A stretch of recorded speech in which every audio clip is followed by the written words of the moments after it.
What's up, Francois? We don't really have a lot to do in painting. I mean, at least it doesn't feel like it.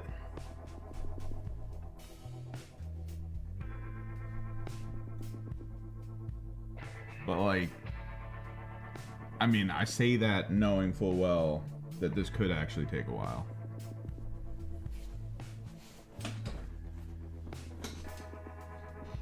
I spent a lot of time last night because I didn't know if I was going to be able to stream anytime this week with all the other stuff going on.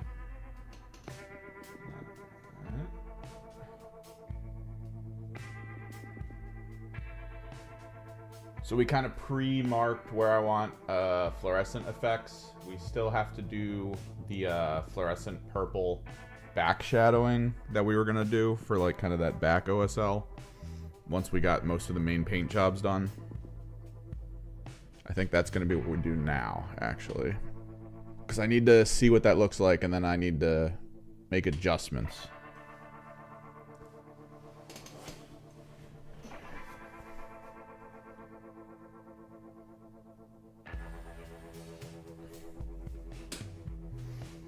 So I think that's what we do. Let me get the airbrush set and ready.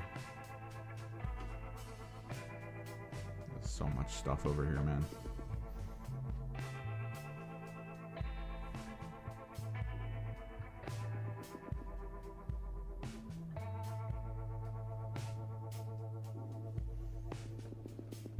Lost motivation. I mean, I kind of get losing motivation. I haven't, like, normally I'm an illustrator and a designer, and I have not done any of that for like 2 years. I need to get back on it, though, at some point here. There's just been so much to explore with this. The kind of pseudo-fake non-metallic metal we did with these guys. Come on, Servo.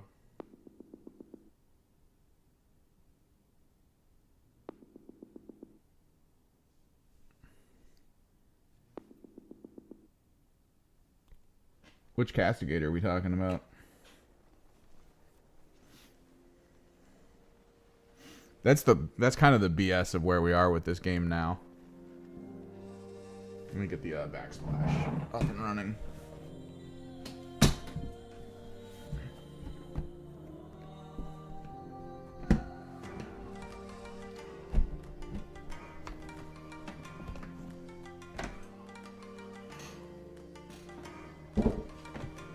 We played Kasserkin. Kasserkin are a hard sell right now. It's good that you can do kind of orders all over the place without, like, too much worry. But, like, they're just slightly tougher Vetguard at this point. You really need to take the right gunners for the type of mission. Or not the type of mission, the type of opponent you have.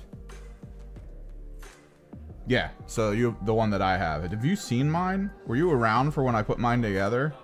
I'm about to get this airbrush going. I can go grab it and show it to you. I can show you my insanity.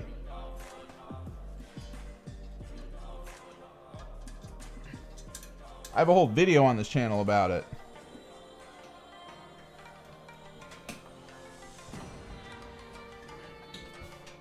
Alright, that's in. I'll be back in a second, guys.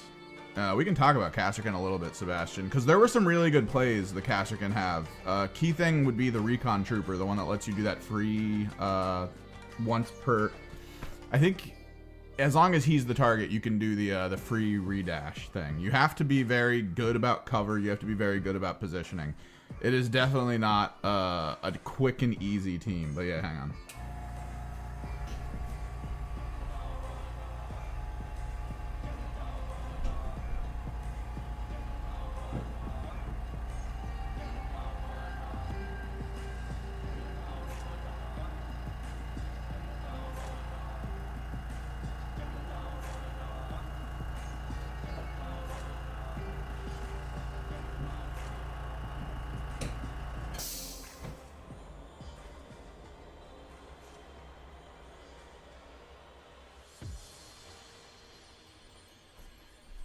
I'm gonna have to pull the lens back for it. Hang on.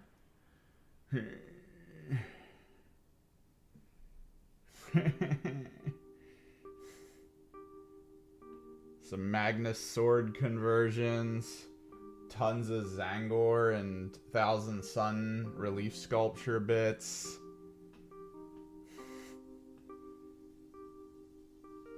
Some Mauler Fiend head. A lot of Zangor, or a lot of Lord of Change staff parts.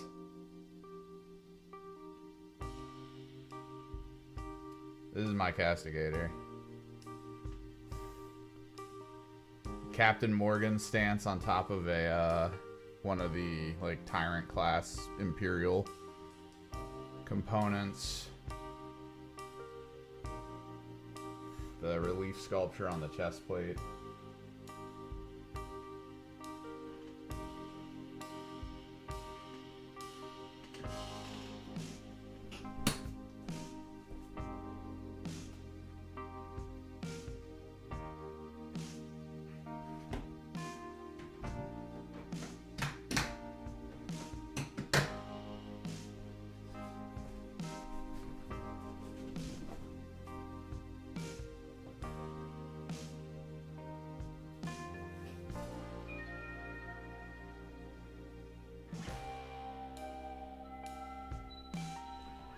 Dash can't go through small walls. No. The trick about the dash reposition.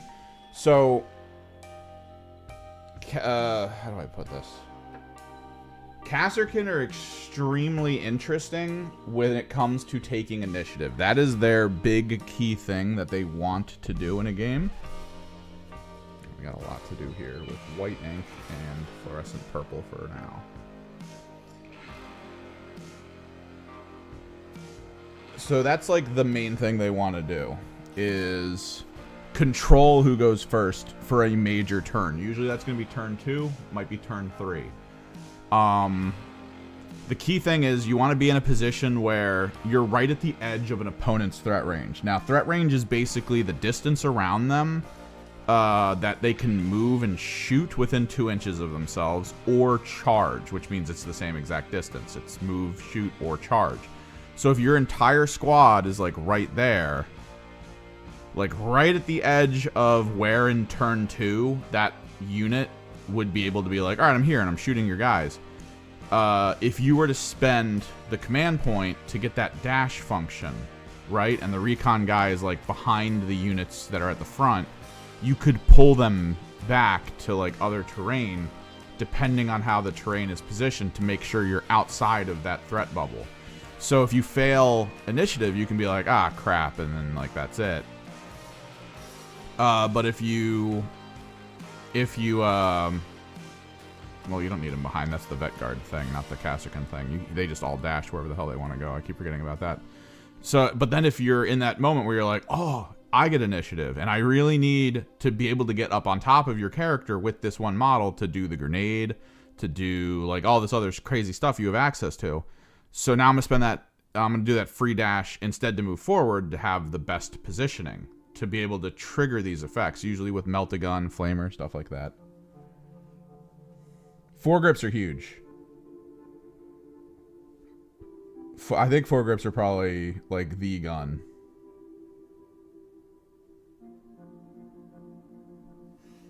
Alright. Let me get this thing going.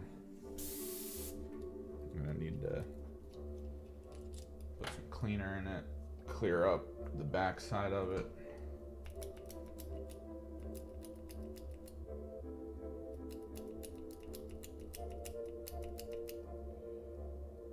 Ladder would be good in open terrain. I kind of... their mobility is not great. The redeployable shield's really good with them, at least, though, because it gives them, I think, a 3+ save. One of them, whoever's using the redeployable shield. You could get, like, your flamer on the redeployable if you want.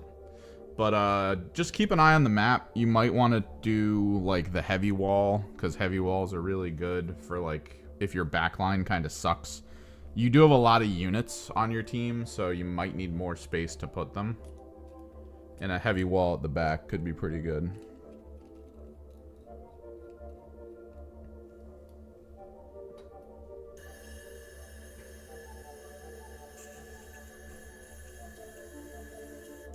Yeah. As long as your feet are completely in that redeployable shield's, like, 2 components, it'll cut your move down by 2, which sucks. I mean, you'll be moving 4 inches at a time, but maybe this unit needs to be that, like, slow. Like, if you have the machine gun, that, like, las machine gun or something. And, yeah, you just slowly move across the field with that thing and put yourself in positions where your shield's down, maybe you're in conceal, so it's hard for people to shoot you. And then when you go active, you have a 3+ cover save. Or a 3+ save. Like, when they shoot you. You can still retain, but you also have a 3+ save, I think. Because they're 4s, right? Kasserkin had the better armor. I'm trying to remember. We played them a little while ago.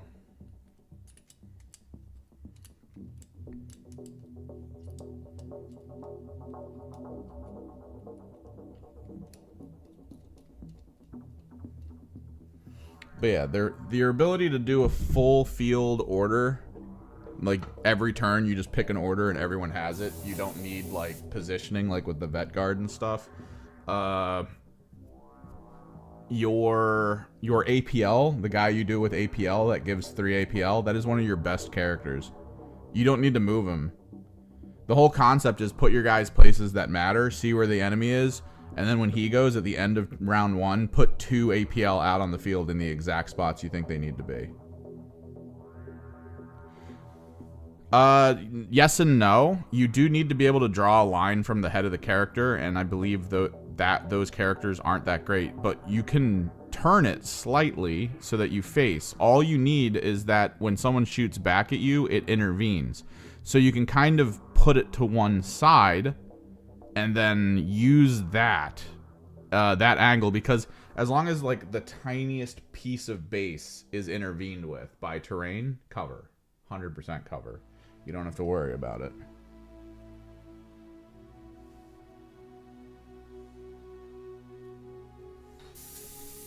Okay.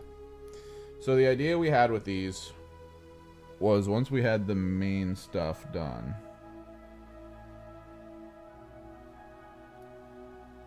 We were gonna do lighting. Lighting is gonna be fluorescent purple. Because the shadow is dark purple, so I might as well brighten it up.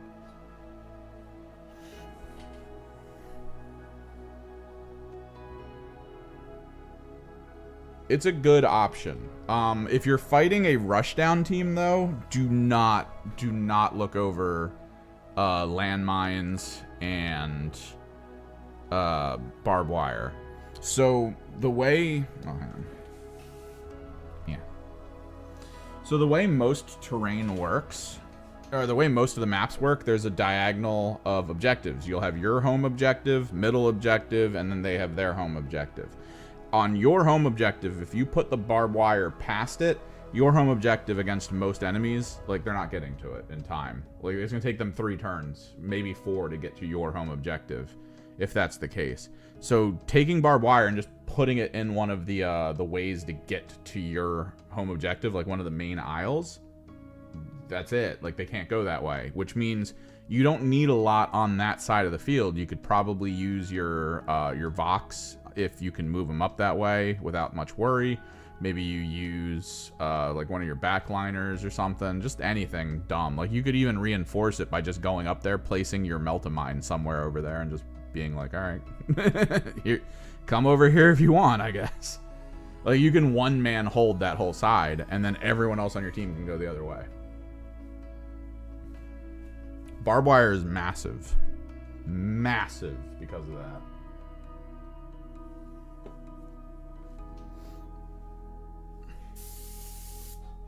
I think barbed wire, like, I don't hear enough people talking about barbed wire like it's a good deployable, because it does negatively affect you. But if your plan only involves your entire army going for your opponent's home objective, and you want to reinforce your objective to make sure the enemy can't get to it that easily, that's what you do. There are teams to get around it, so you do have to pay attention. Like, a Mandrake could use his walk through terrain ability or even his teleport to get around it, so don't worry about it there. Vespids, Corsairs with their Shadow Runner, like that, you have to be like, oh.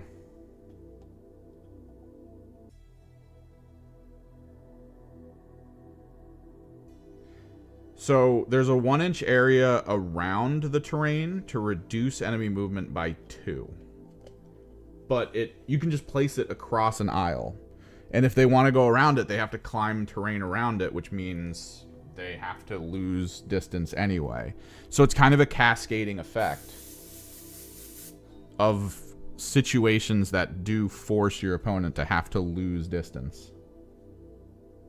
Oh no, it's everyone's movement. That's why when you put it down, you need to be like, all right, I'm not going that way.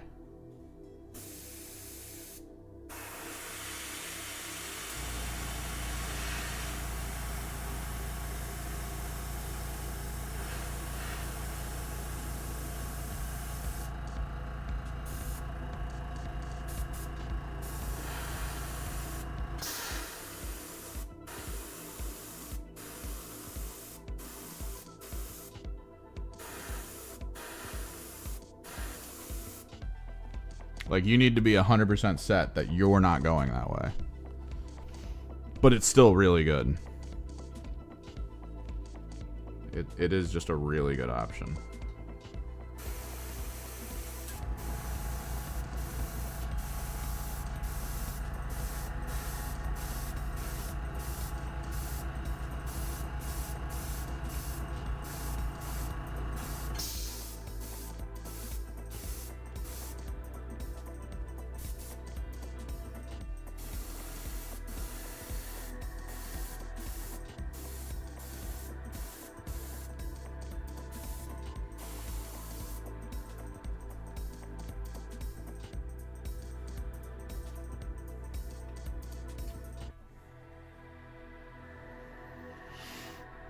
But yeah, I think, let me pull up Kashyyyk. Let me take a look at the Kashyyyk rules again. Because from their equipment, I think foregrip was one of the big ones that we were like, yes, 100% every game.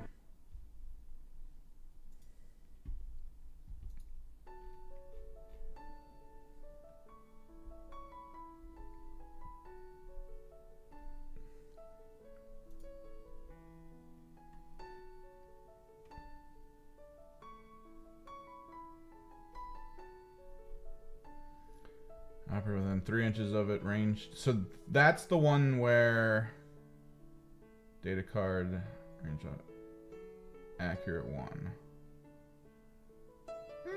I mean, yeah. It's mostly for Laz. Dice that retain critical success, hotshot weapon.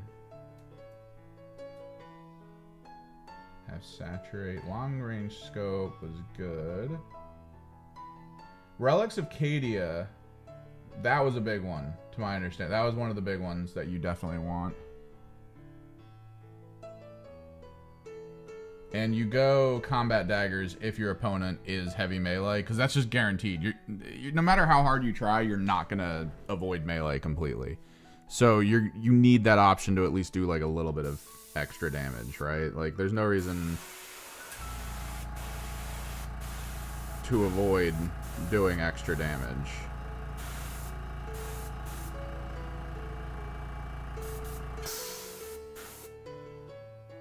Like, there's just no reason.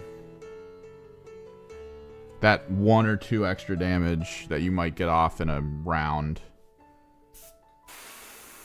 could be the difference between surviving later.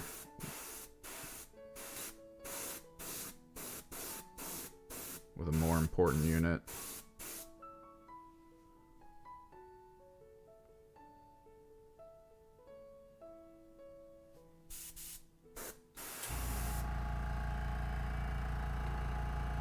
I think they're okay. I don't think they're anywhere near as good as they used to be, which the main reason that sucks is because there weren't a lot of people who played them before.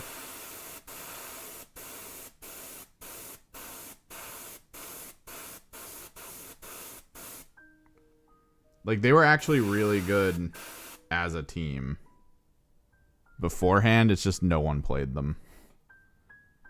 For whatever reason. I don't even know.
Make sure we hit at least a little bit of the terrain.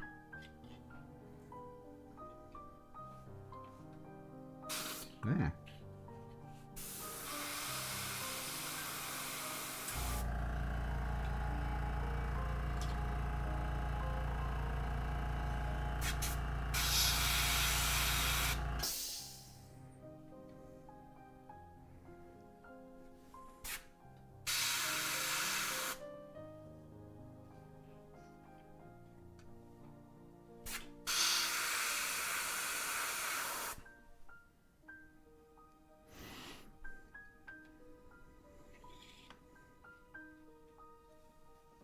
Oh.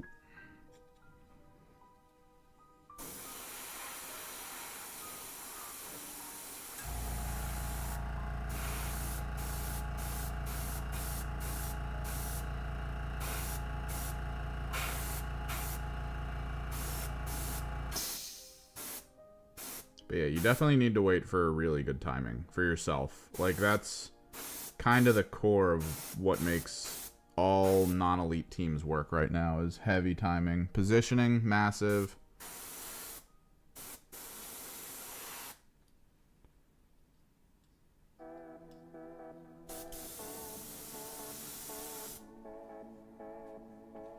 All of that's pretty massive.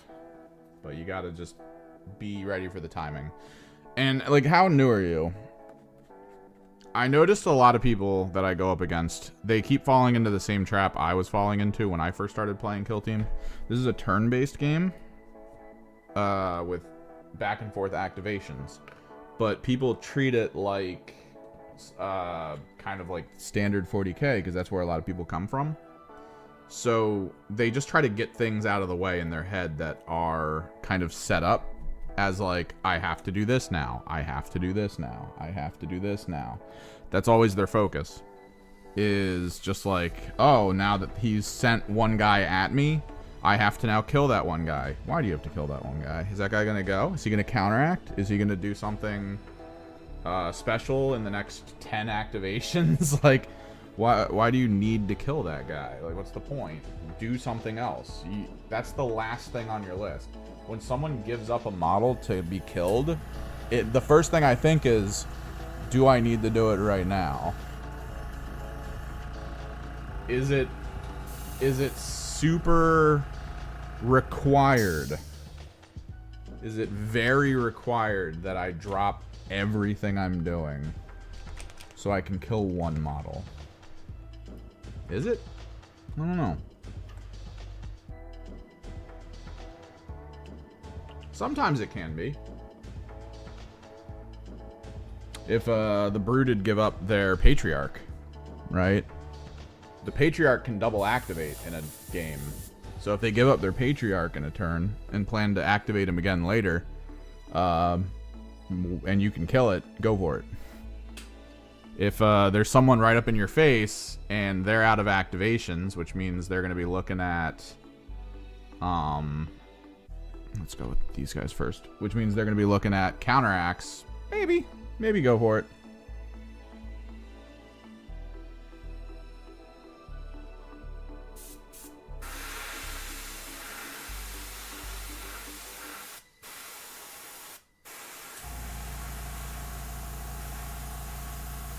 Yeah, but you have to avoid those voices.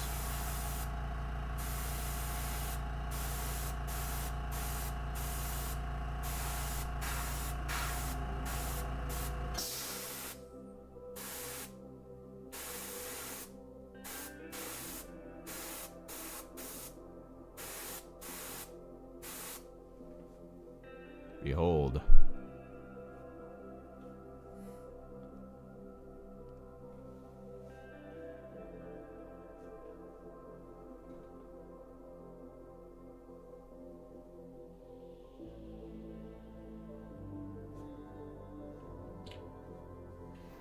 Like, I've played 2 people on Saturday teaching games. And one of them was okay with it at first, because I did bring it up. I try to... When I talk to people in teaching games, it's always... I always put forward the thoughts, like the multiple choice thoughts. I'll put someone forward, I'll kill one of their units or wound them or something, and I'll be like, so what do you do now? Do you go for the guy who has nothing to do till next turn, or do you try to do something else? And they always have that moment of like, oh, I could just say screw it to that guy, like in their head, and I'm like, yes, the thoughts are forming.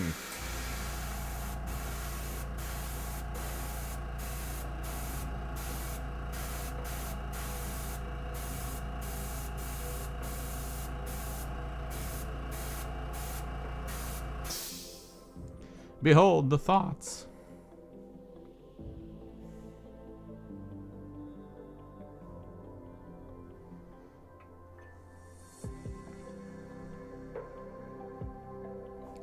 I need to wait. Those guys are, their ink's a little wet.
a little dramatic lighting. Just a little. A little.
I didn't want to lose all the detail in that dark purple shadow. Come on.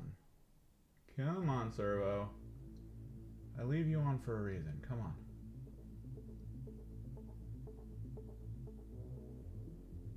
So brightening it up with a little fluorescent.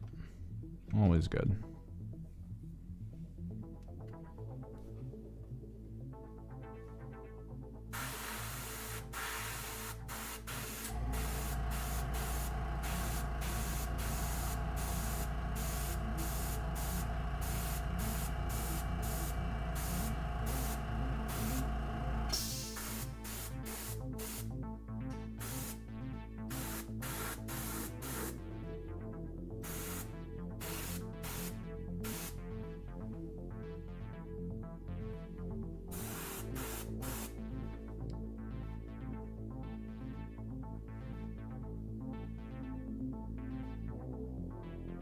We need to reassess some of the things I had painted white, because those are actually going to be specific energy colors.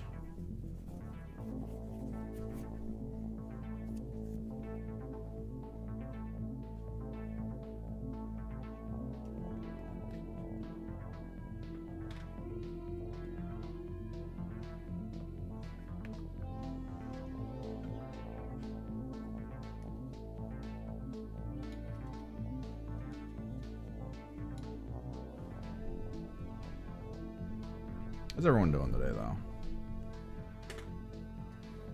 Making good life choices? Of course not. We're here about small plastic people we play on tabletops with.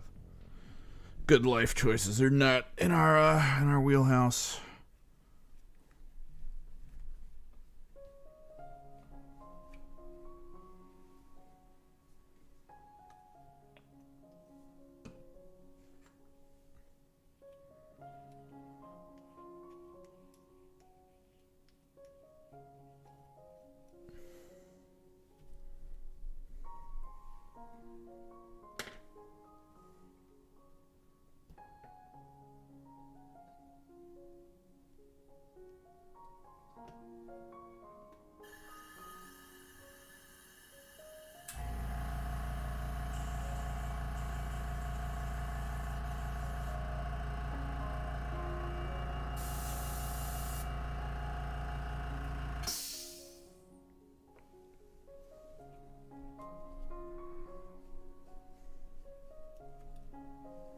We'll need that again later. Let's reset some of the white.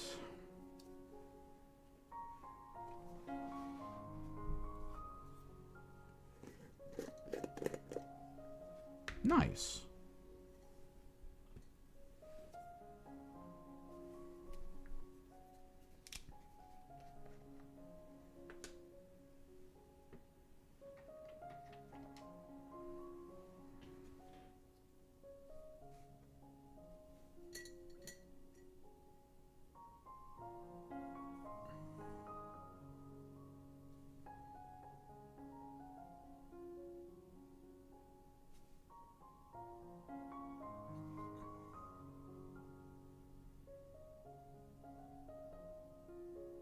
might try to put the Bombay ink through the airbrush this next round. The Liquitex was running low, so it was mostly like the that weird lacquer medium that's in it.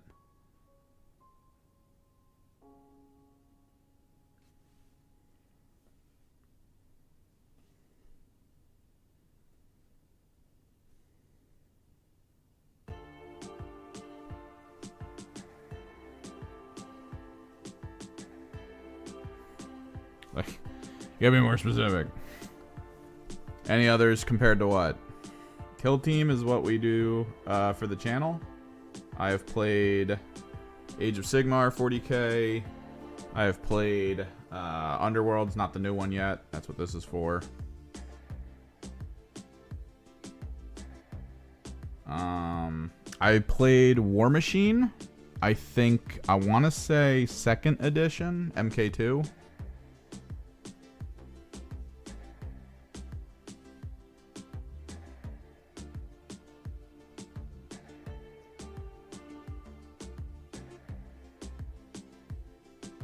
I played Crix.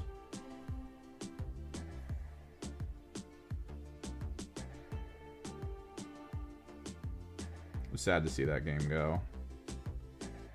As most people will tell you, in a capitalistic setting, the best way to keep your favorite companies in check is for them to have really, really good competition.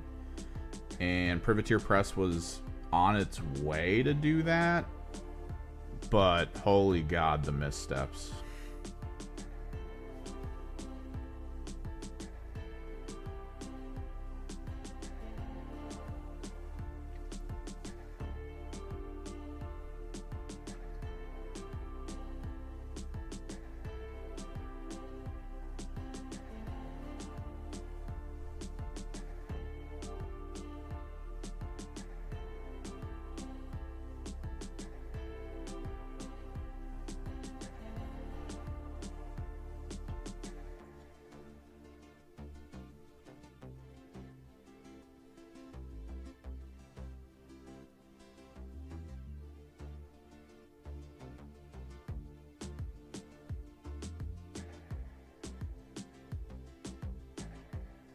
It'll be interesting to see what the company that bought them is going to do, if anything.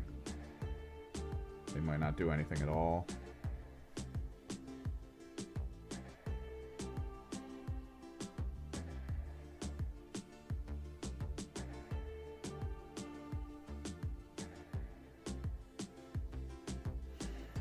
They could have just bought them for information, man. Like, they could have bought them for... one of the key things that they were trying to do is to create an established network of 3D printers, so that when someone orders a model, they can send it to the right 3D printer within range of that person to minimize shipping and ship time, to then have it printed and sent. Which, that's a good idea, I think. That's actually a pretty good idea. I mean, we complain about GW prices all the time. A lot of it is down to their supply chain and their method of putting stuff out. Good night, Sebastian.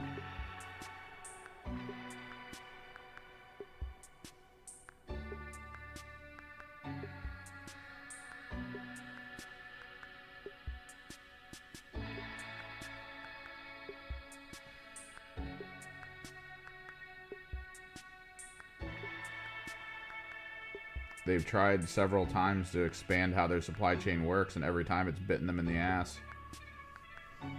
Supposedly they tried to open a facility in China, which would have drastically reduced overhead costs.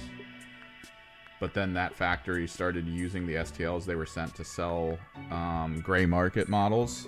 So, a bit of a backstab there.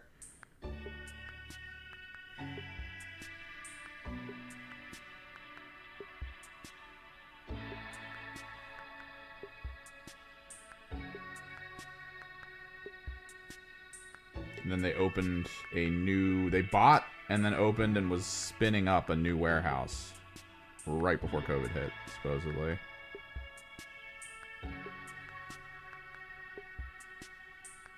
they were going to try to increase the speed at which they were able to produce models, because that's a huge issue. And then the world kind of happened. So it's just one of those things where it's like, oh man.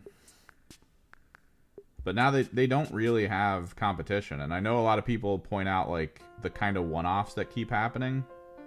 Where they're like, oh, this company makes really good models and they're really cheap. And it's like, cool. When's the next local tournament for that? And they're like, oh, it doesn't do tournaments. And it's like, that's the problem. There's no active community willing to take that to like the next level. Which is what Games Workshop has. Games Workshop has the Smash Brothers concept. If the general community around Games Workshop didn't actively set up tournaments and events and things, we wouldn't be here. Like, none of this would be a thing for any of us to really care about. All right, these guys are gonna have, I think, pink energy on their weapons. Maybe we might do orange. So when you have other games coming out that everyone's like, oh dude, this is it. This is the shift.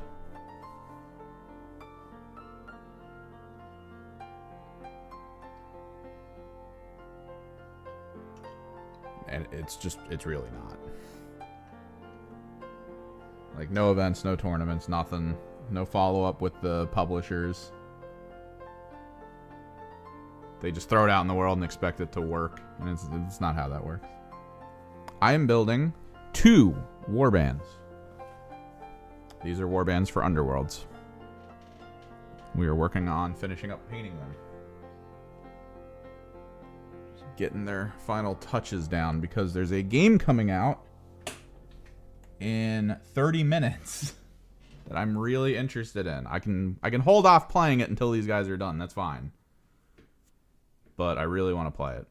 And then tomorrow is Stalker 2, which, fingers crossed, it is actually good. Yeah, we're hoping. So let me choose which energy colors we're going to apply here. I think the rats are going to have a different energy color than the... I keep forgetting their names. I keep wanting to call them Custodes. Stormcast.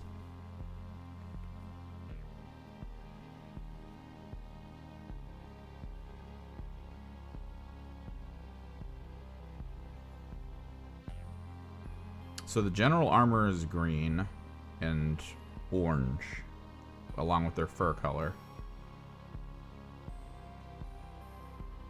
Maybe... I do think blue. Underworld is in the AOS universe. It did just get a massive re-release. Kind of like how Kill Team got its next season. Where's my fluorescent blue?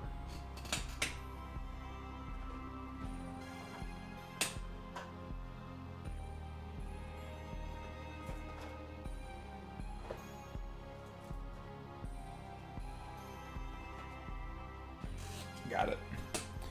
Yeah, kind of like how Kill Team got its new season, kind of like how AOS got its reboot. They're sort of doing a mass reboot of everything this year.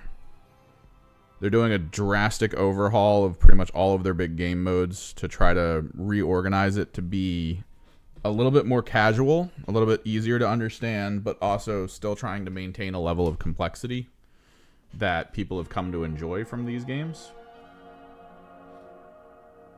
It's been very important.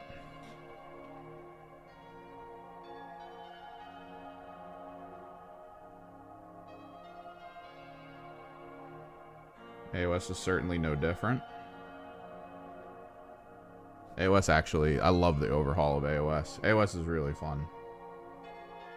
It's so fun that a ton of the people at the local store I go to who have always been 40k onlyers, like 40k purists, they all have AOS armies now. They're like, dude, this is way too fun. And it really is. It's absolutely wild.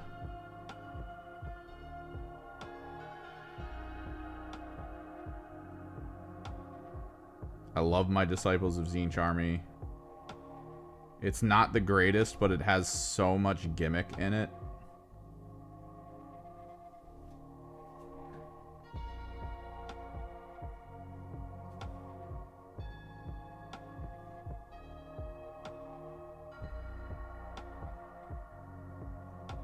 And then this game, Underworlds, it really does need to catch on. It really does.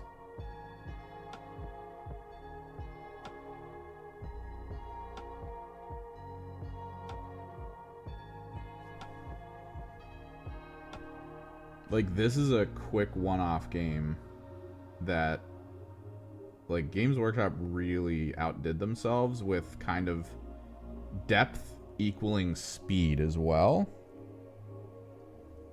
Spearhead's okay. It's not the best view of the game, though. You're missing so much. It's fine. Like, it's enjoyable for what it is.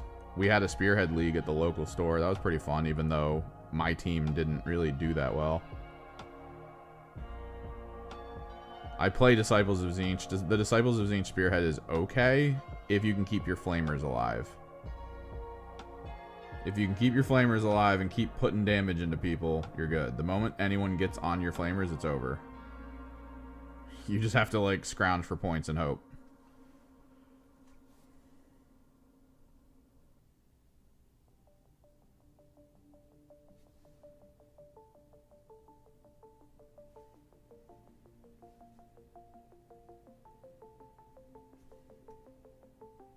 But yeah, Spearhead's great.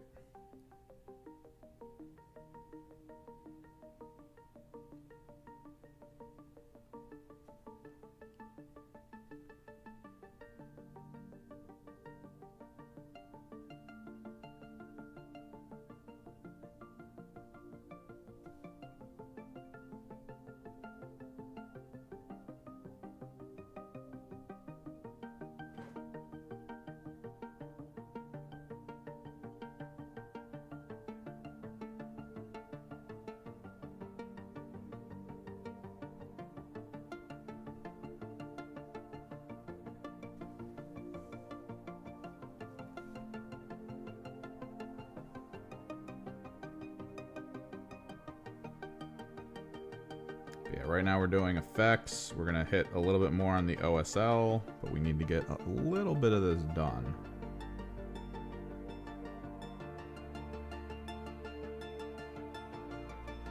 A little bit of this done up.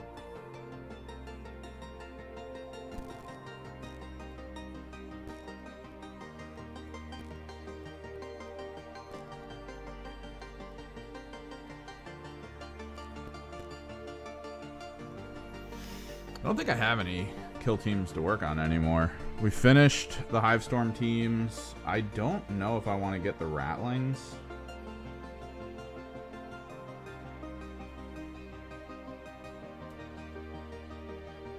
My problem is if I get the Ratlings, I'm going to have to look into getting whatever Ogren and Bulgren you can use with them as well that aren't going to come in that box. Because I am kind of more interested in doing like that. Seeing what that's like.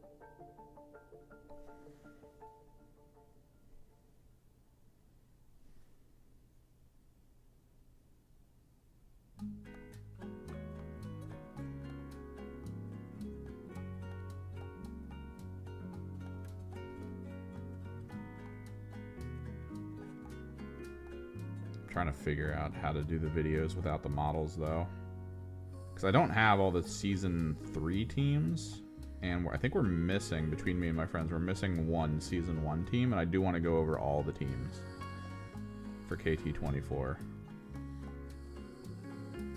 I want people to be able to just like look at stuff and be like, oh, that's how that team plays. And I'm pretty sure just through like showing general things, I've been building up some assets that would allow me to be like, all right, here's a map, here's the model, this is how it's supposed to play out, kind of situation.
Ratting it up. Enacting those rat strats.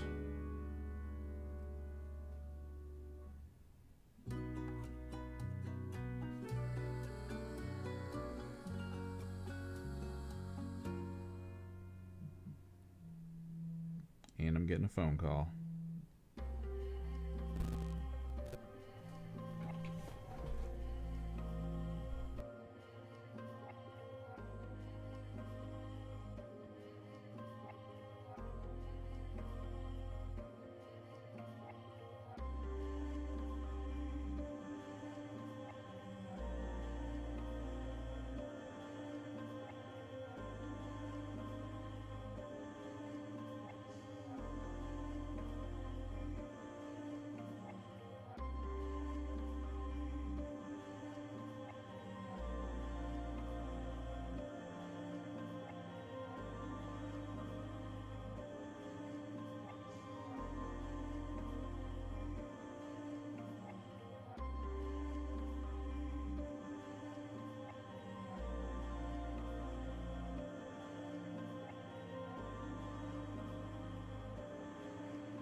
Came in right as I got a phone call. Metal and Beyond. But what up?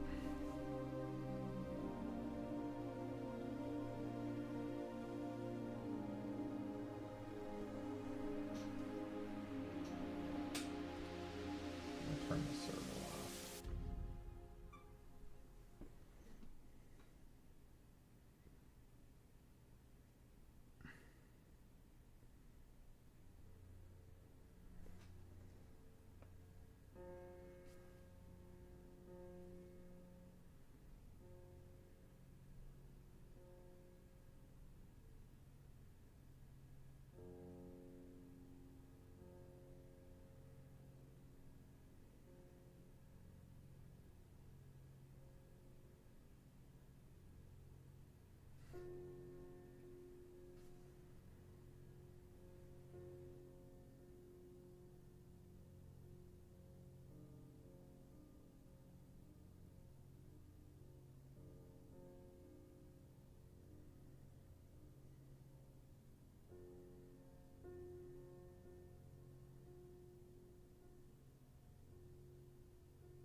Push fit models are always insane. They look so good. And I wonder why they get them so cheap too. Like, I feel like the plastic they use for push fit has to be like way cheaper. But for some reason the process gets more detail somehow than the average model.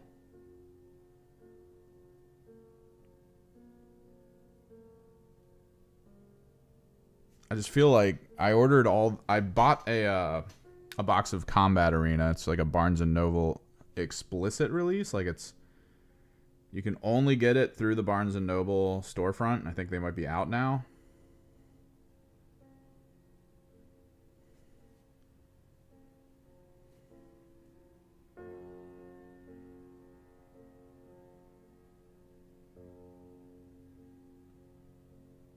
And it was like $30 and it had like so many models in it. And each one of those models are 35 at this point, with their re-releases as Agents of the Imperium and all that. It's like, man, this process must be like weirdly easier to do, because it is a whole different plastic. It's still the same push fit setting.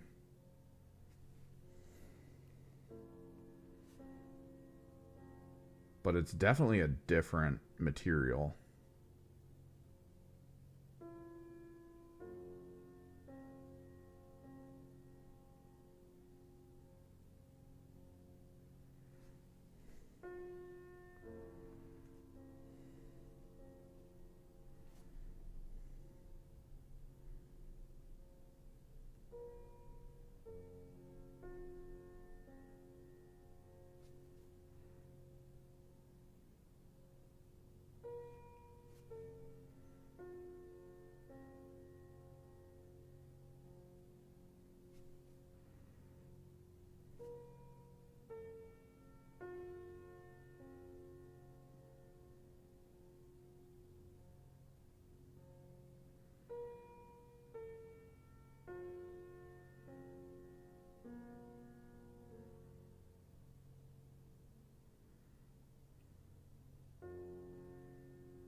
I need to find a good printer, like a good printing company, or actually a good printer for myself, because I need to print out some the cardstock stuff they released for the new Underworld's rules, Mollog's Mob, all that stuff, the new teams, well, the new team rules for some of the teams that have come out recently.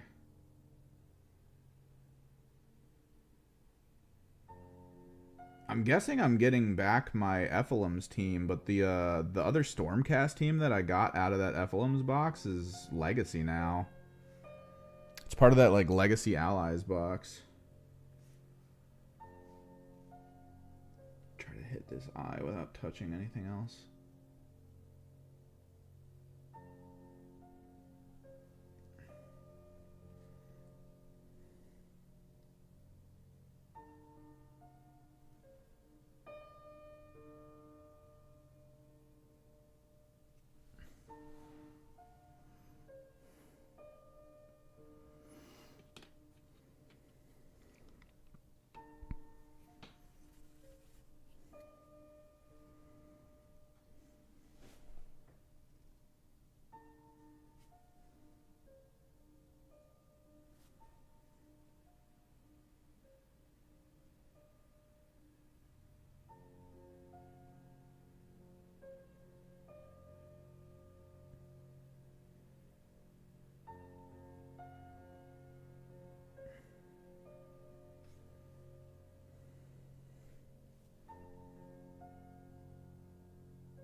Like, I want to refresh the store page for Towers of Azkaban, but it's going to immediately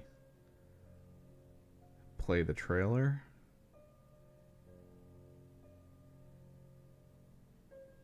And that trailer is loud as hell, so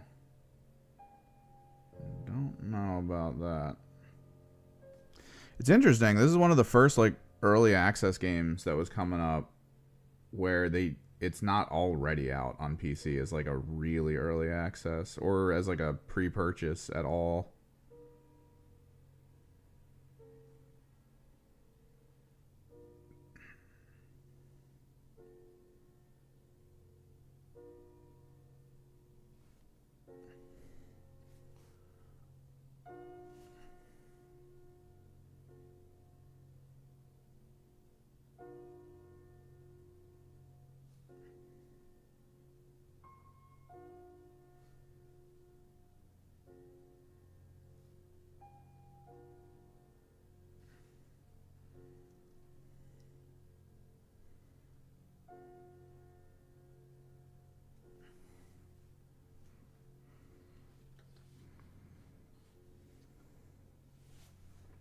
Guy has a couple pipes, as well as the eye.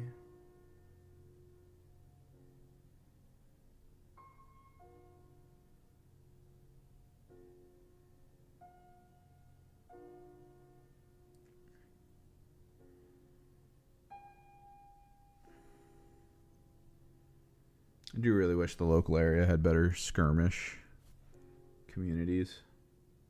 It's so weird though. Like I've run into people who are like, yeah, I play Kill Team like locally, and I'm like, hey, where do you play? And they're like, oh, I just play among my friends. And it's like, we need to figure out a place we can go. We really do.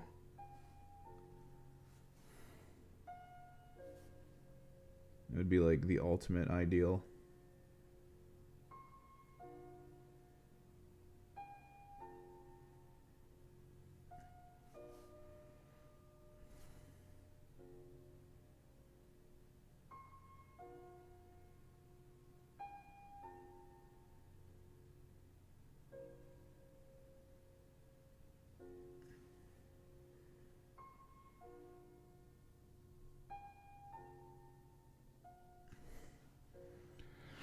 What up, Moon Salad? What's going on? Getting through some of the final detailing steps. Got a little bit more OSL to do.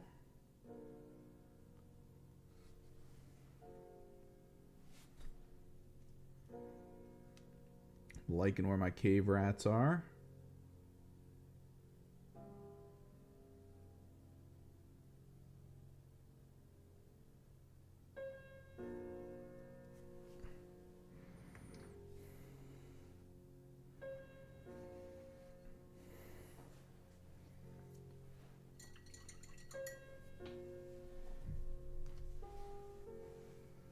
Now we gotta figure out what the hell we're doing with these guys. For energy.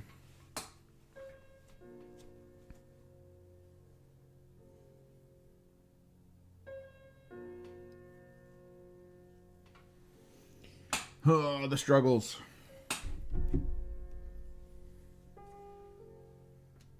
Absolute struggle bus.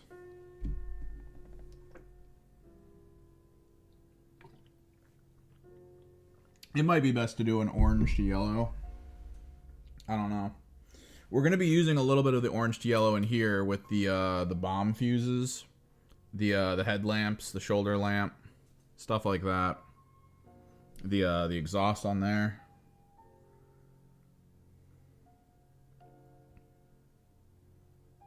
Which we might have to tape off because I think I'm going to try to make it look like a heated pipe end.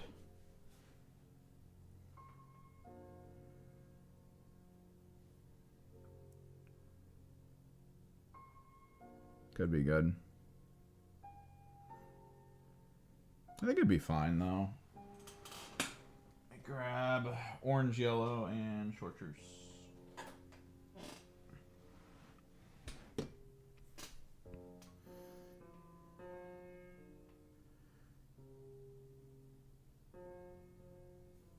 We might have to do it physically for the bows. The swords I could probably tape off. And then airbrush, along with how we do these.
Okay, we're getting to the end. We probably have a couple more hits from the airbrush, because we need to do the yellow hits as well as some of like the blue glow maybe. Debating doing blue glow. Debating. Alright, let me grab this. Let me pull it in from the bottom.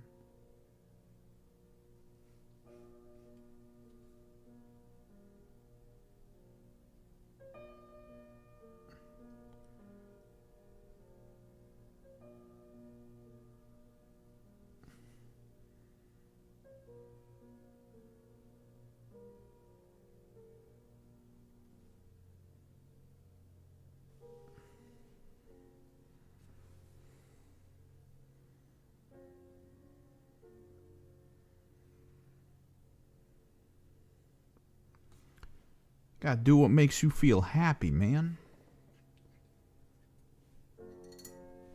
I don't know, man. You were saying Quins take you 4 hours? Oof. I feel like if I were to spend time, I would try to figure out how to speed my Quinn process up if they took 4 hours each. Look at like what I'm doing and maybe figure out the way to get to a certain point faster. You don't necessarily have to finish the whole thing faster. It's more like, oh, if I just do this at this stage, that speeds all of this up. It's like, oh yeah, there you go. You know, you factor that in going forward.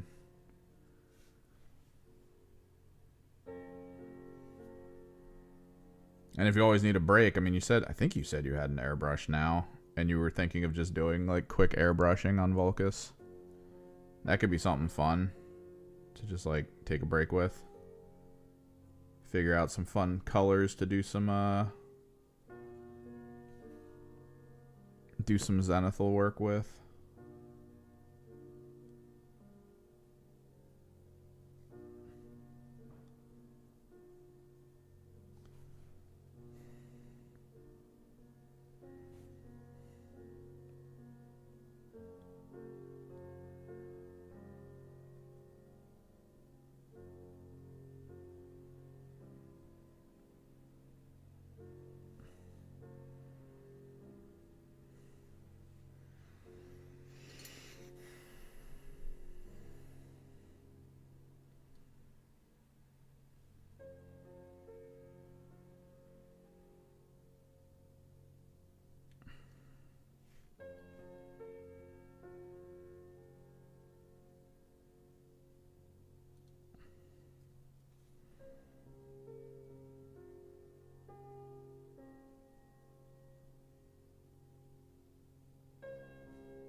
Hell yeah.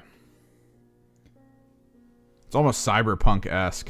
It's just like person in big armor.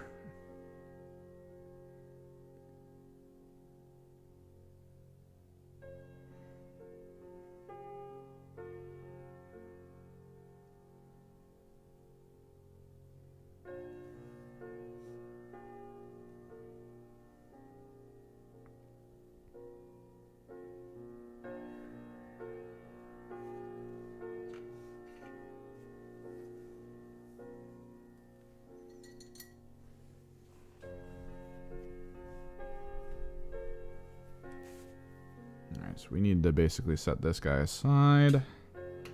He's pretty much done. This guy, these people all need some form of short truce and yellow construct. This guy's basically done. Except for basing. Basing is the end game here. So we're going to try to do Bombay White. Question is, who does it matter on?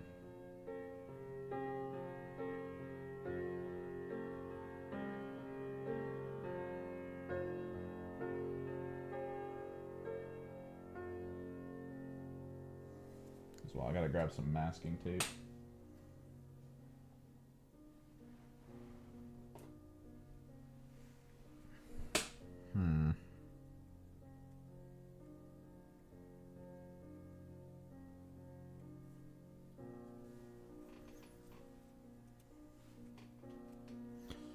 It's 12 o'clock. Let me check Steam. Because I'm going to purchase and download this if it's out.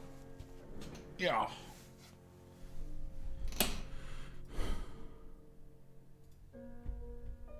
Store.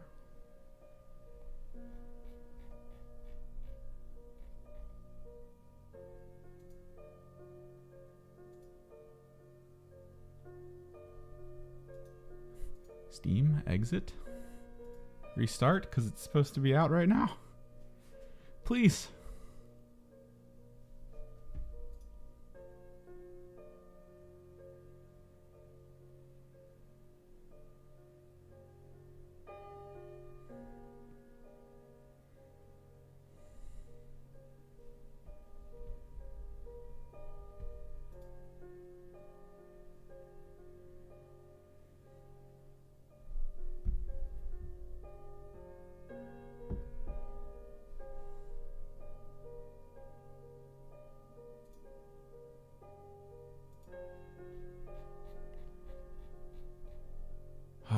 Still not out.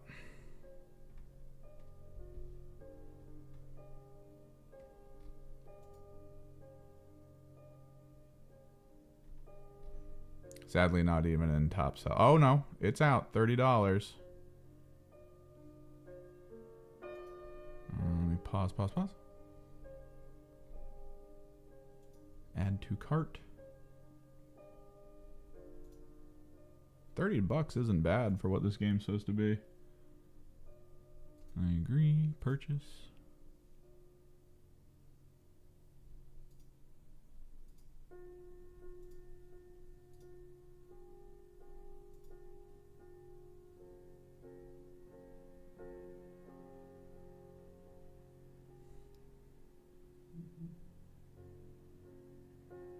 God, it's only 14 gigs, dude. I love these games. These games look so cool, and then they take up no space because the whole purpose of them is for the company to figure out how to make really cool looking things in a procedural way. Oh, that's so cool. Okay. While that's downloading.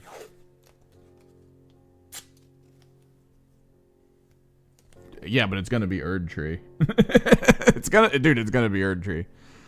I'm telling you right now, it's gonna be Erd Tree.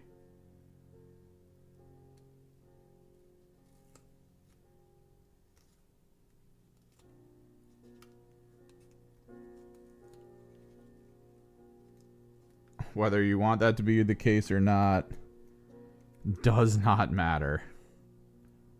It's going to be Erd Tree that wins.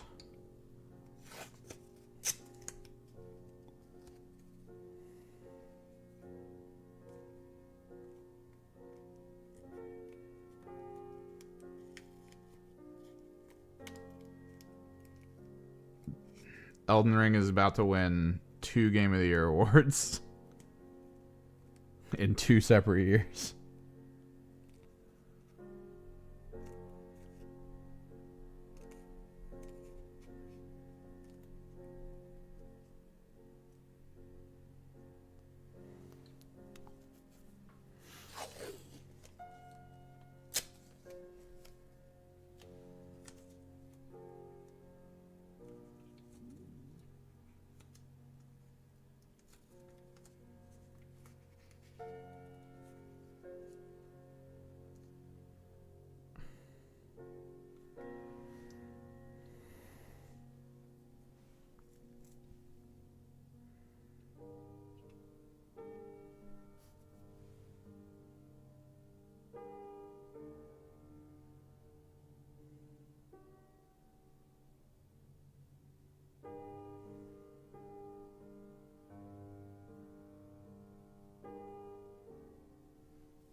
A lot of people's hearts are Balatro. My friends play Balatro a lot. I never really got into it. I get it, but I just never... At the time, I didn't really feel like I really wanted to play a game like that. It's kind of how I play games, is... Like... Some people kind of see how I play stuff, and they're like, oh, you must hate JRPGs. No, I need to be in a mindset for JRPGs, is the best way I know how to put this.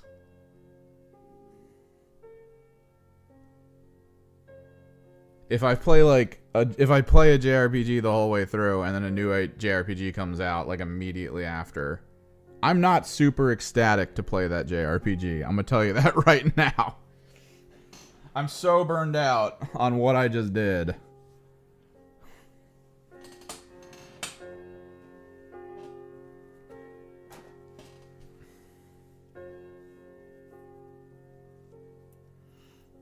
It might seem at times like I don't like single-player games. No, I save up my energy for a single-player game for like a genuinely good single-player game.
Like, I didn't play a single-player game for, like, the longest time. Everyone was like, he hates single-player. Friggin' Plague Tale Requiem comes out, instantly played it, front to back. I was saving for that. It was like 15 to 20 hours of just emotional roller coaster.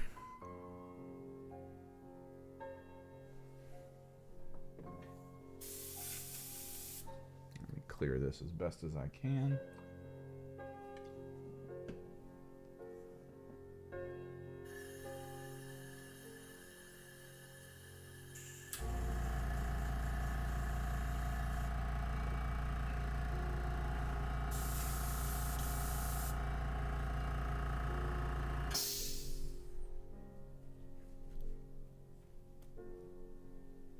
Alright, we're going to try Bombay White instead of Liquitex White.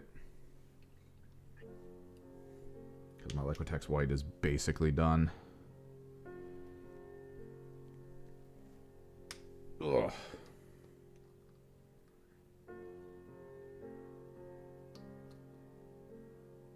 Oh no, I forgot the eyedropper's broken.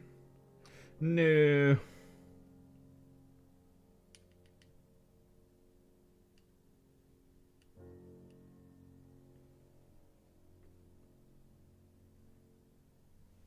Oh, we're going to do this the hard way then. Okay.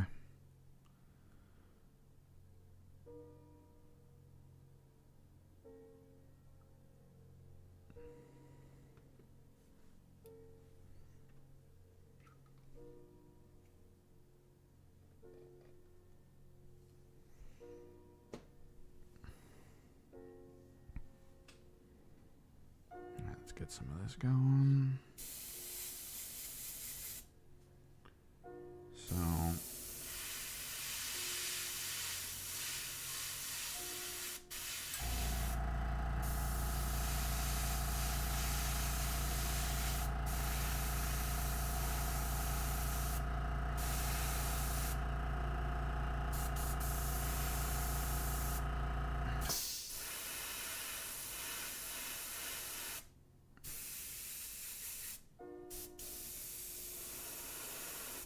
I might have to cut down the pressure.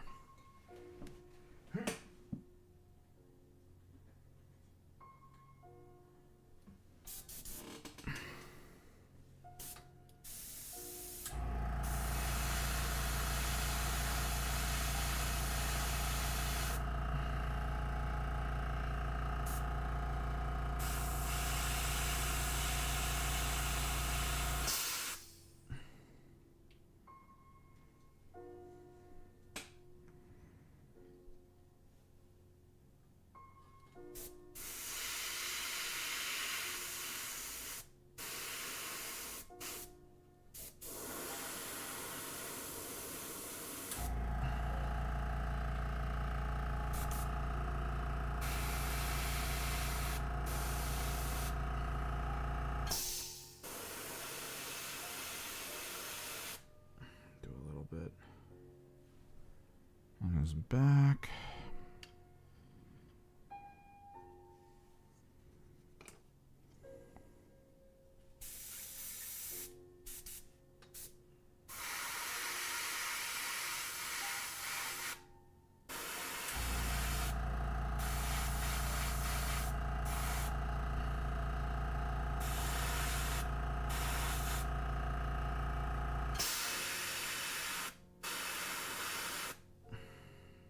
Go.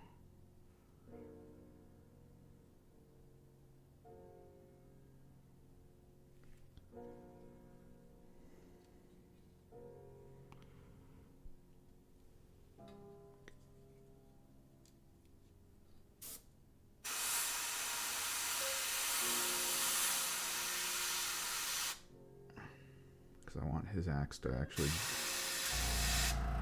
glow a bit in the area.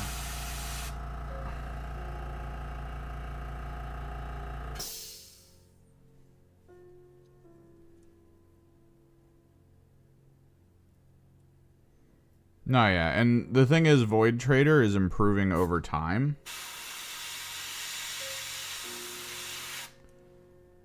Definitely wait. I beat Void Trader, and I'm actually kind of mad that I didn't wait.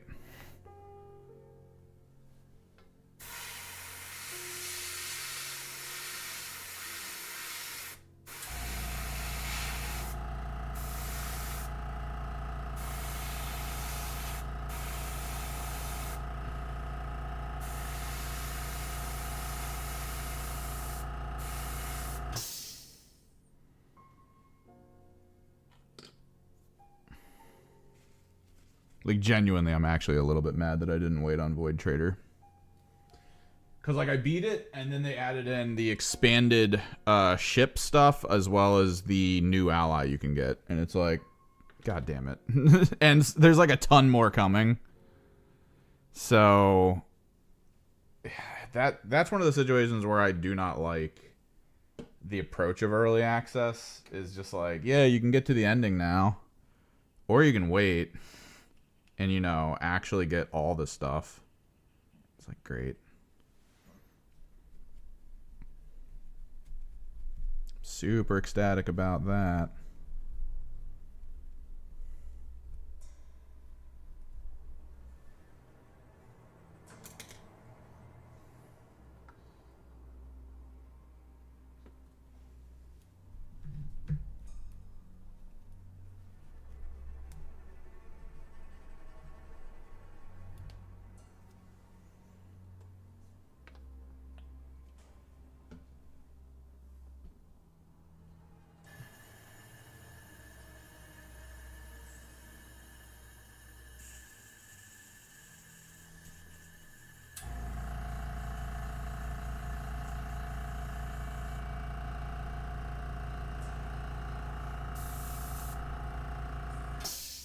don't know how I feel about the Bombay white.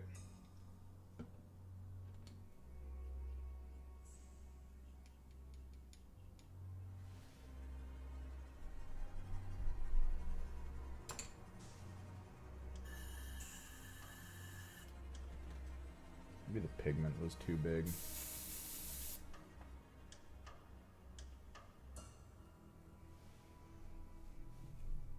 There's like more white at the bottom of this than I normally expect.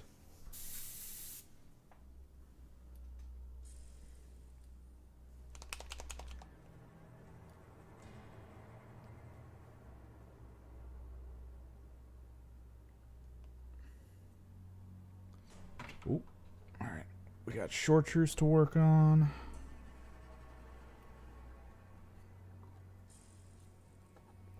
And then we got to pigment up the bases.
I'll switch over to orange.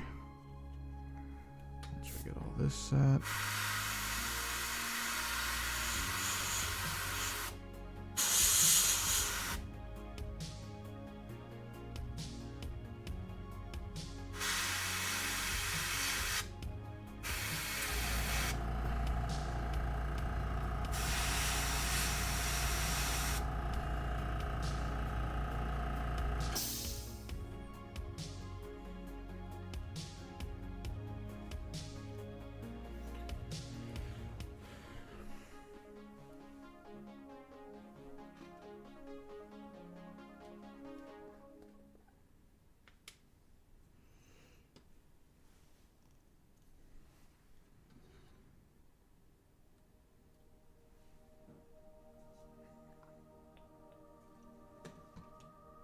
I'm going to have to clean this table up afterwards. I do want to try to get a battle report recorded. Or maybe some stuff for Underworlds. I think it could be good to pull stuff up like that.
skip the song.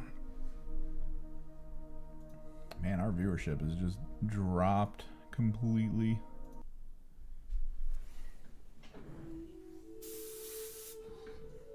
Probably not a good time to stream though. Tuesday, midday, early morning.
Ice Demon.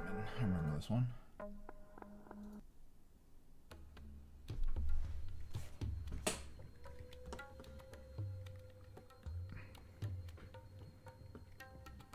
don't know how I feel about this one.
Pretty sure that's all we need from the airbrush. I don't want to do the blue glow.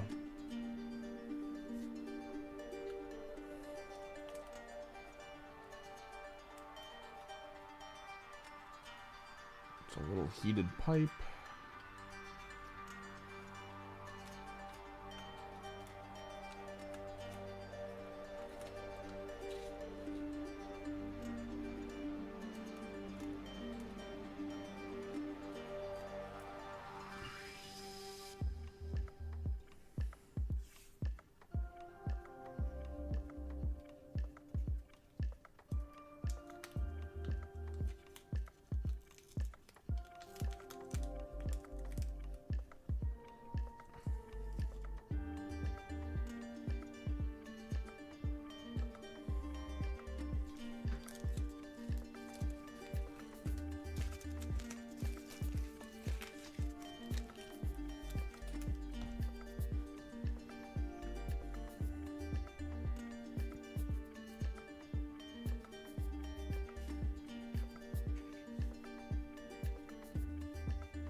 Alright.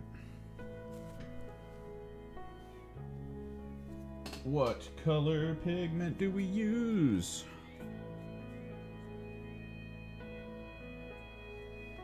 Look at that.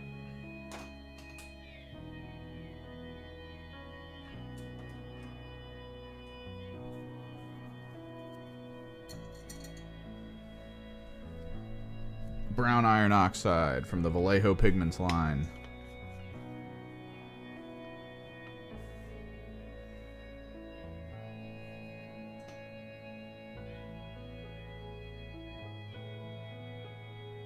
I think this is the one my buddy used.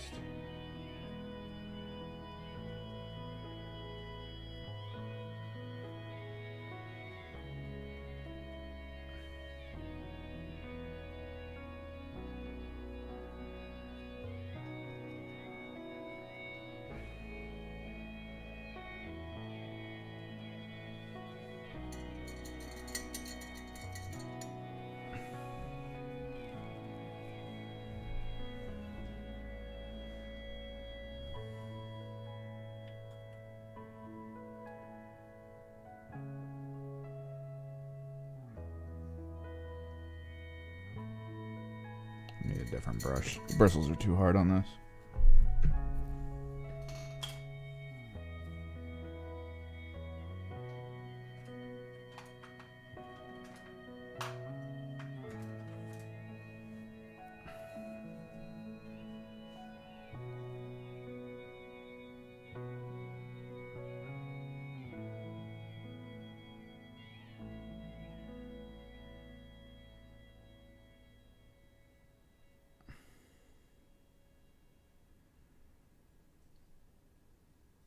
Powdery.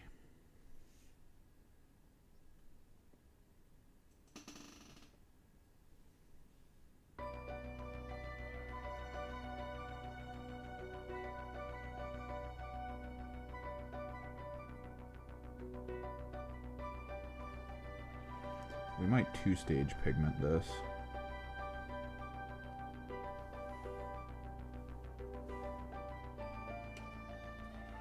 Get a couple patches of like a lighter pigment.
There is a little pool down here. Kind of debating doing something with it.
Ugh. Pigment powder.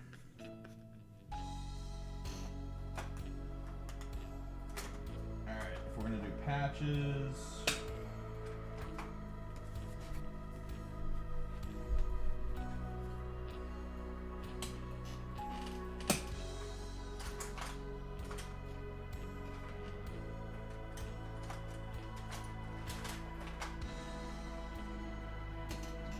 Thinking old rust.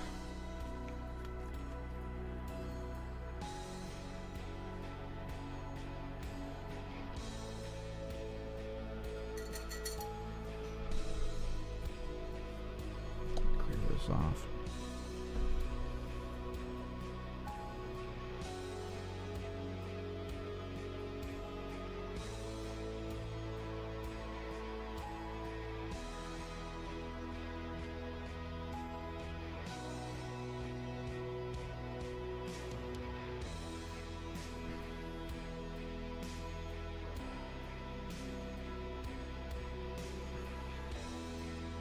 This is the one I think I want to put a little bit of my pseudo resin on.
I do love me some pigment powder.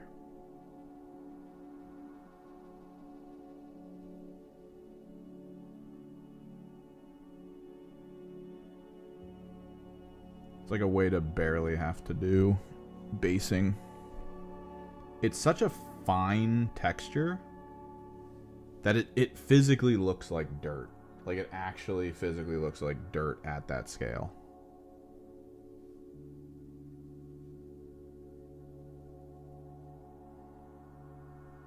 I wish they had pigments that were like a bit more like wide in variety. I get that there probably won't be, just for the fact that the company making the pigment has to try to sell it, and if you're making pigment about like a kind of color that no planet or world would ever really look like in people's heads, no one's gonna buy it. That's why all the pigment I ever find is like dirt, asphalt, or rust. And that's it.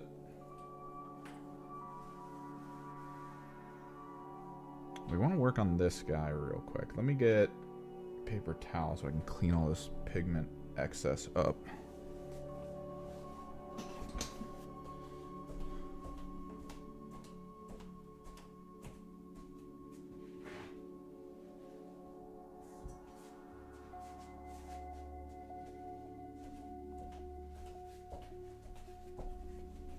We're so close to done. The game's downloaded. I really want to play it. But we are so close to done that I'd rather just do that. like we're a little bit of a resinous, viscous fluid pour.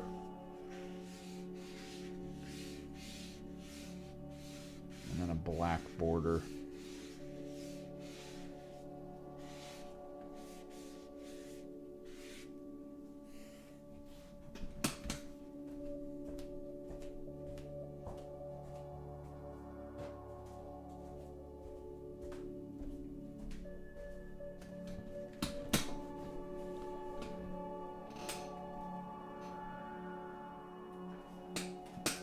Let me grab the black.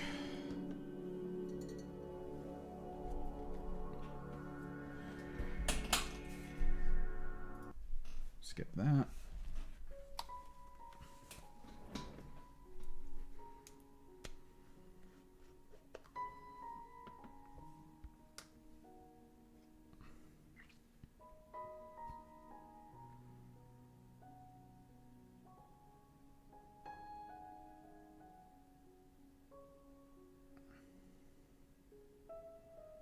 Gotta do the black ring first on this guy.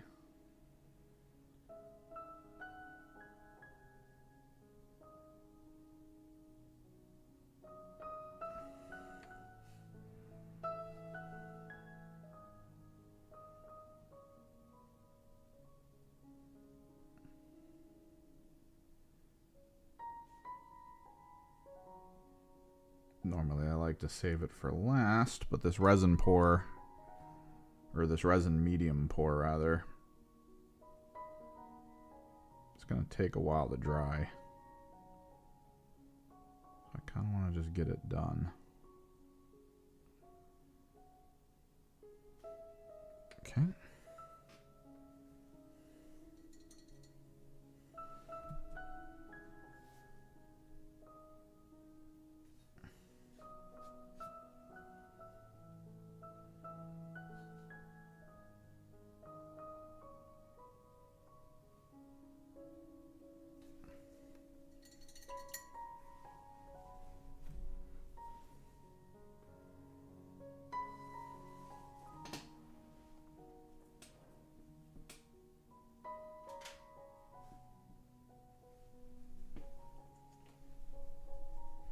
Pretty sure I got rid of the specialty bottles of glowy pour stuff.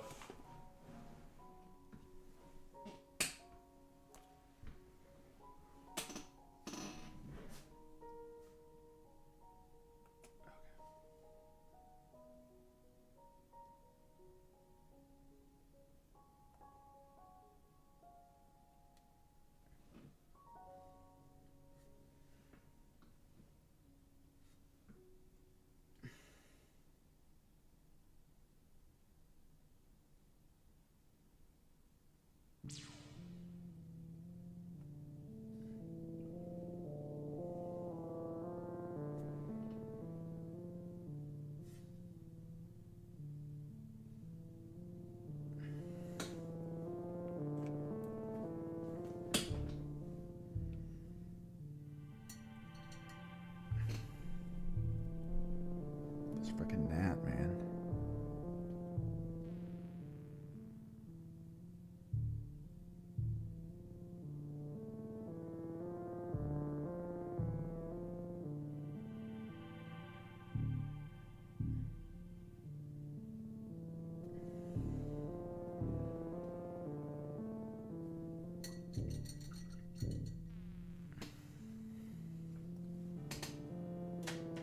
Viscous fluid.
This is the trick with these bases.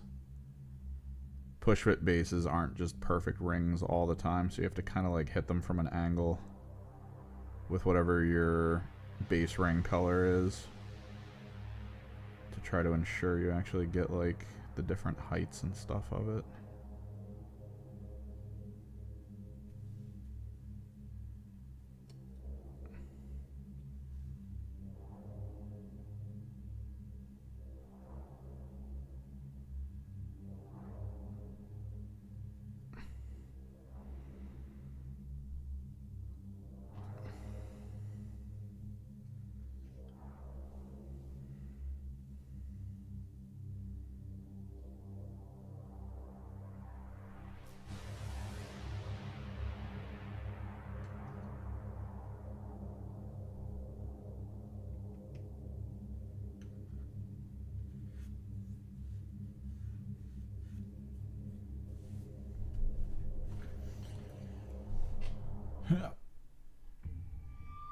Alright, we're switching up friggin' genre for at least this last little bit.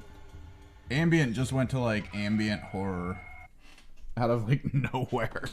It's like, yeah, ambient general. Now you're in ambient horror, and that's where you're gonna be stuck. To that I say no. We go jazz.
I'm gonna try to get these in a photo shoot tomorrow. I'm gonna try to hit them with varnish today, so that the varnish will at least dry. The thing is that resin pour might take a minute to dry as well.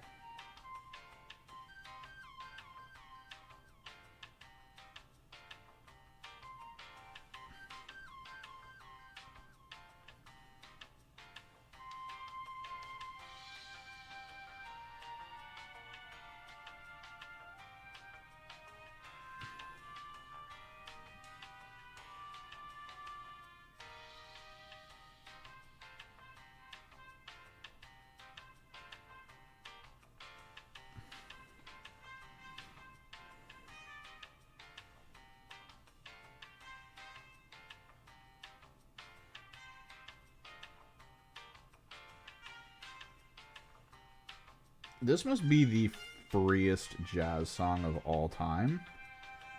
I have heard this in so many things.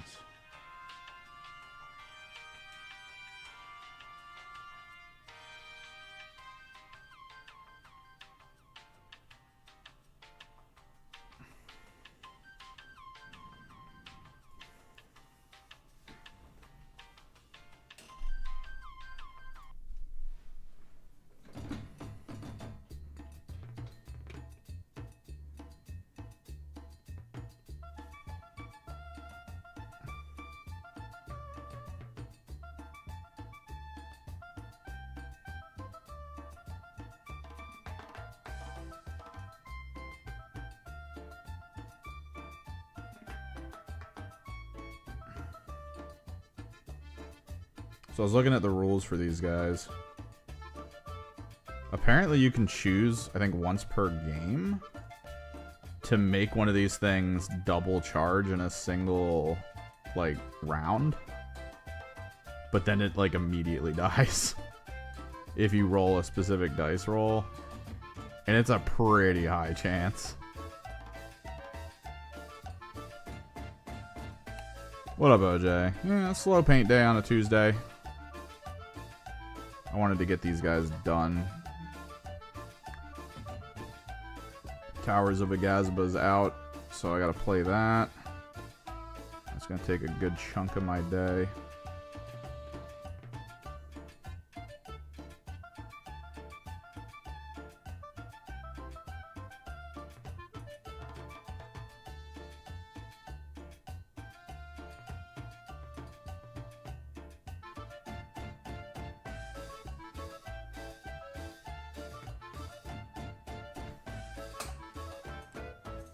We're just about done. 3 more of these. That's pretty much it.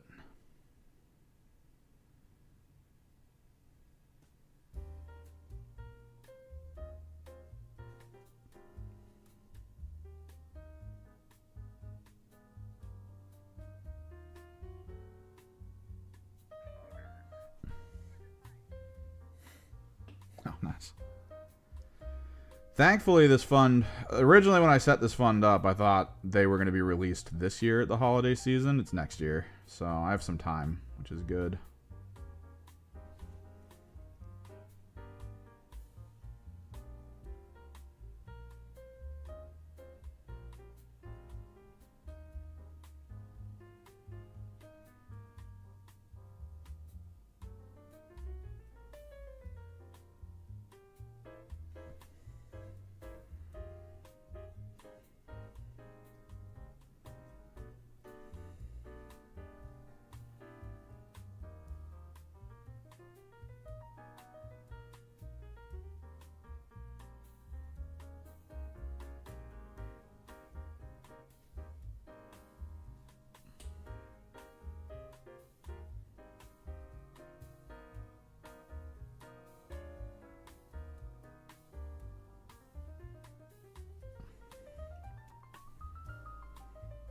What you up to today? Just getting some videos together. Getting geared up for the Game Awards. You got Black Keelys coming in? Come on, you gotta have Black Keelys coming in.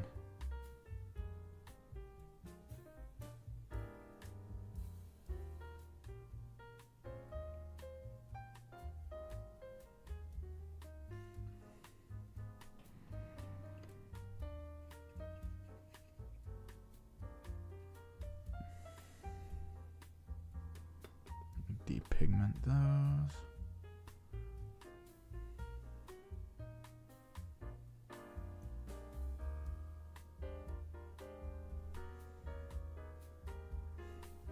Nice.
Just remembered I didn't turn off my airbrush.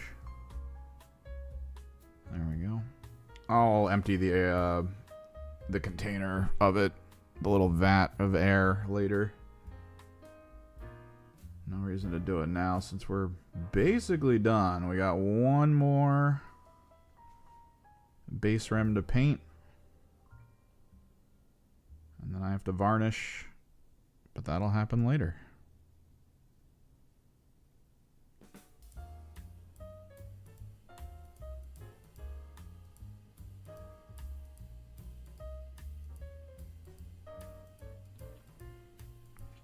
And then these guys will be ready, which is good.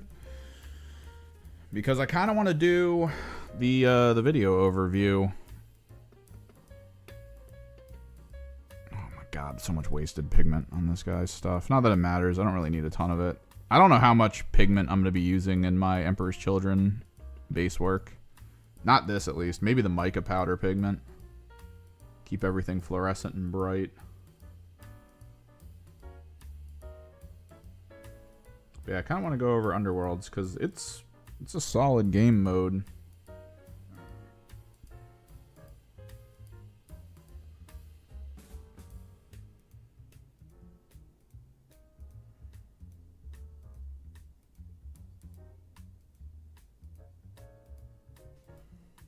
And then I gotta remember to email Games Workshop. I think I found their press email.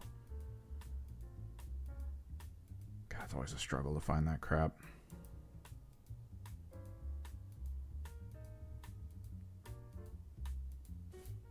That way maybe I can start getting stuff early and free. That would be useful.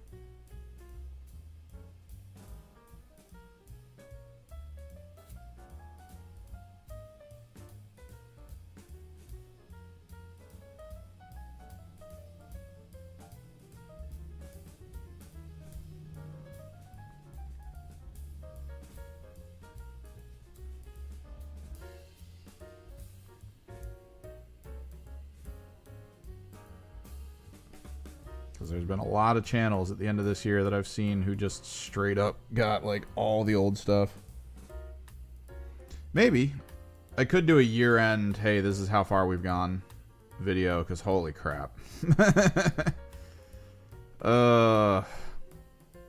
It would honestly be a what 2 years gives you situation.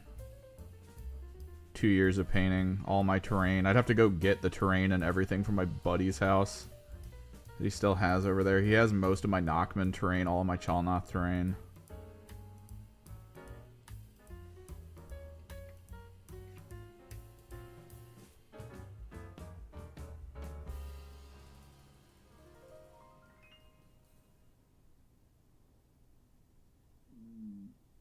There we go. Boom. Underworld's team's done.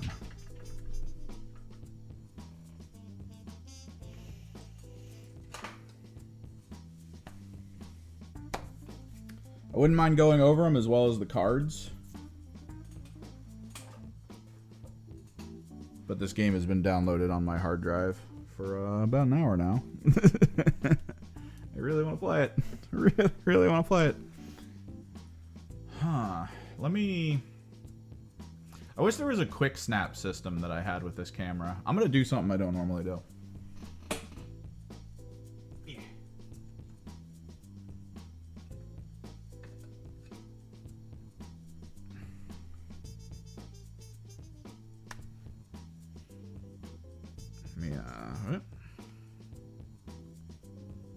Servo.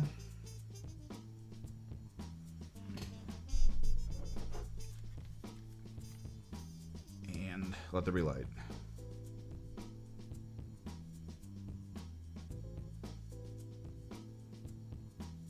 Oh, what am I? Why are we zoomed in all the way? Screw that.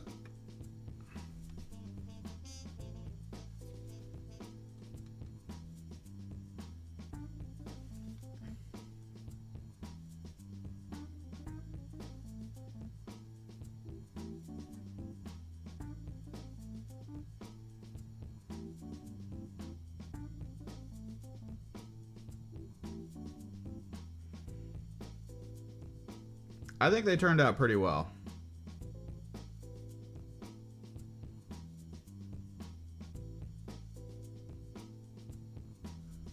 I do really like the rat motorcycle, or unicycle, I guess. It's pretty solid. And again, pretty much bulk blacklight reactive, which is always nice.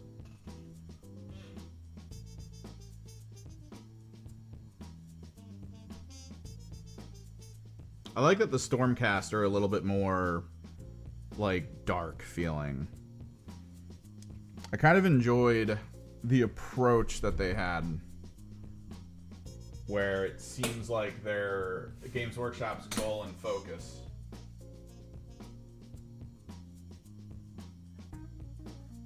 is trying to kind of like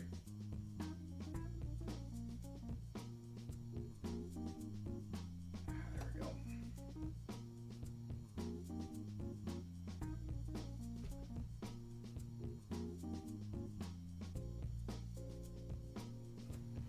Like GameStop's goal and focus is kind of to make the factions that most people know as like, oh, this is the good faction. Maybe not so much. Always has to be that way. And occasionally, the bad faction, not exactly bad. Occasionally, not often.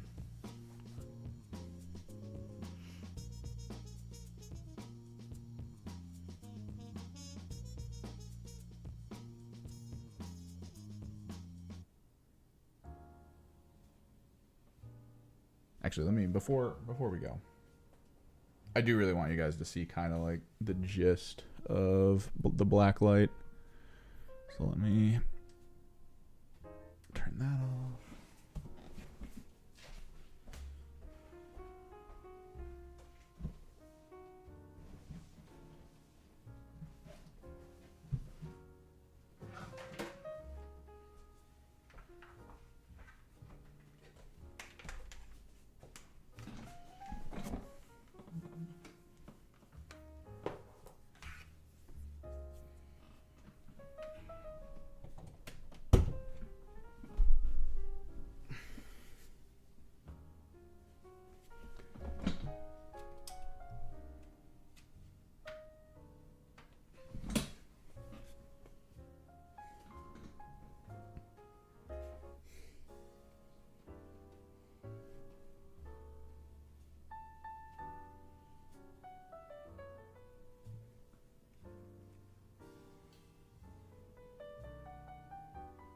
Fun.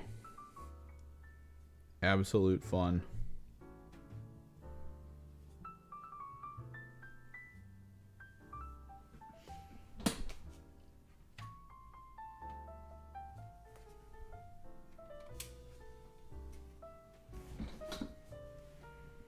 I'm gonna keep this out because I do want to do photo shoots and stuff.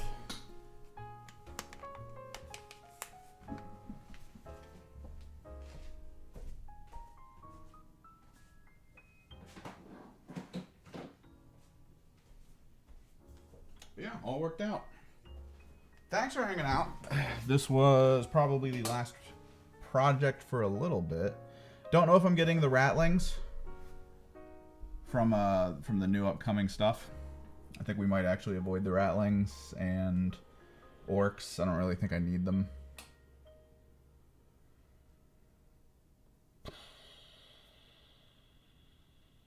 Yeah. At this point, it's just let's focus on gameplay. Let's get some battle reports together. That'd be good. I do want to maybe try, once I clean all this up and get the other stuff down on this table, we can try to do the versus chat stuff again. Maybe co-op. Honestly, co-op's probably the best way to go with that. Because it's kind of like live stream learning games for people. And on top of that, it's easier for people to drop in and out and just like make a call or two as to like what you can do. And we can actually get to the end of the game, because if people in chat are watching but not talking, I can at least talk about rationality behind certain moves and actions.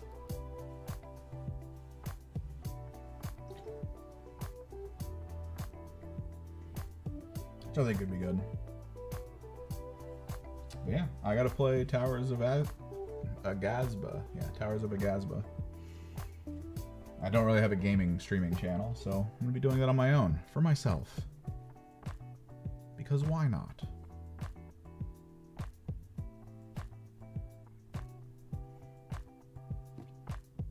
Till next time, guys.